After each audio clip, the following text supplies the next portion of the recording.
would score 11 in the game. Second team in USA men's basketball history to open an Olympics by dropping 100 in each of the first 4 games. The only other team ever to do it was the Dream Team in 1992. They did it in all 8 of their games en route to an easy gold medal. The world was a very different place then in a lot of ways, including basketball. So what this team is doing is really impressive. And here's Windy in front of the Eiffel Tower, as always, just so we can feel it being rubbed in our face that he's there and we're not.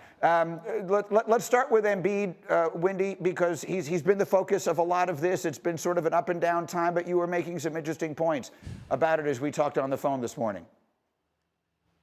Yeah, he's played really well, in all honesty. I know he's taken some criticism. I know he sat out the game against South Sudan in a matchup decision.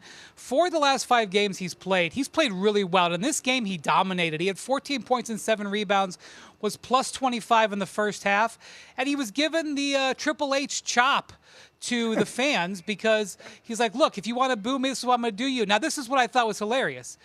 In the NBA, that move is not allowed. In fact, he's been fined twice for that move for $60,000.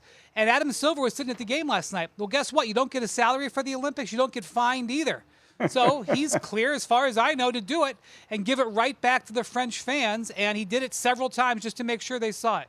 Well, so he has played well, and he's given the fans the business, and that's all well and good, and we have an easy win against Brazil. But I have to imagine Embiid is going to be critical in this semifinal game because they're going up against the 3-time MVP in Nikola Jokic. That's tomorrow. Let's set the stage. Yeah, so Steve Kerr was very clear after the game last night. They cannot allow themselves to be lulled to sleep. The fact that they have beaten Serbia handily twice.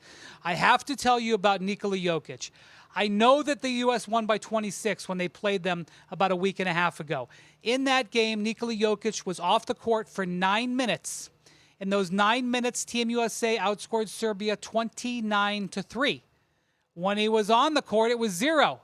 This happened again yesterday against Australia. When Australia was on the court with Jokic, Serbia outscored by 17. In the 7 minutes he was off the court in that overtime game, obviously -7. Now, I'm not sure if he can play all 40 minutes, but I would expect him to play close to 40 minutes. And you're going to get a double barrel of Nikola Jokic. In this game yesterday, he basically carried them home. That shot right there pretty much sealed the game. He had all kinds of great defensive plays down the stretch. This is going to be probably the toughest challenge the U.S. has faced at this point, regardless of what happened in the last game. LeBron was talking about that, Embiid was talking about that, and Steve Kerr as well. Yeah, at this point, the path for the Team USA to the gold is through Serbia and then the winner of France-Germany, should they get that far for the gold medal on Sunday. And then let's talk about LeBron, who is someone that you have been covering quite literally since he was in high school.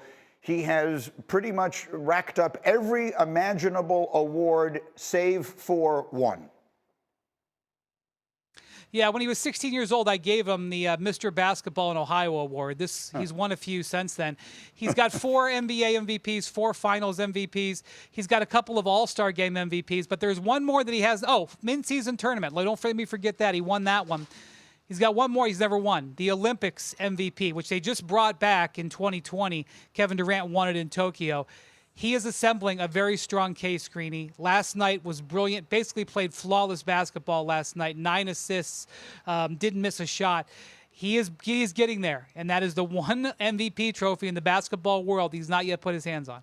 Would he win it? Like, if it was over now, would he get your vote, for example, if you had a vote? I don't know who votes. I didn't get to vote for last time, but he would get mine. I believe that's what would happen, yeah. All right, we'll see. Again, there's 2 more games to go for Team USA to get the gold. Outstanding. Merci beaucoup. Au revoir. We'll see you tomorrow.